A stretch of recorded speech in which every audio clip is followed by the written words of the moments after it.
దేవునికి మహిమ కలుగును గాక. దేవుని నామములో మీ అందరికీ శుభవందనాలు. అందరూ బాగున్నారండి?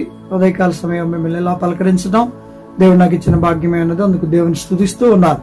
ఈ రోజు దేవుని వాక్యంలో నుండి సామెతల గ్రంథం 11వ అధ్యాయము 10వ వచనంలో నీతిమంతులు వర్ధిల్లుట పట్టణమునకు సంతోషకరము అని దేవుని వాక్యం తెలియజేస్తా ఉంది. ప్రియులారా, దేవుని వాక్యంలో వ్రాయబడిన మాట నీతిమంతులు వర్ధిల్లటం అంటే అభివృద్ధి చెందటం, విస్తరించటం, నీతి విస్తరించటం, నీతి అభివృద్ధి చెందటం, నీతి చేస్తున్నటువంటి వారు వర్ధిల్లటం పట్టణానికి సంతోషకరము అని దేవుని వాక్యం తెలియజేస్తా ఉంది.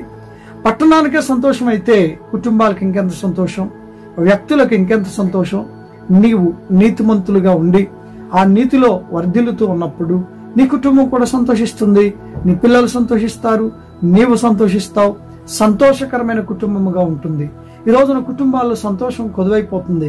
చాలా మంది వేదన, బాధ, భారము, సమస్యలు, వ్యతిరేకతలు, అనేక రకాలైన పరిస్థితులు ఏలుబడి చేస్తా ఉన్నాయి. సంతోషం లేదు. కారణం ఏంటంటే మనిషిలో నీతి కోల్పోతా ఉన్నాడు.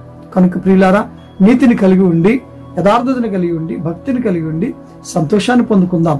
అట్టి ఆశీర్వాదం దేవుడు మన కుటుంబాలకు సమృద్ధిగా దయచేయను గాక. ఆమేన్.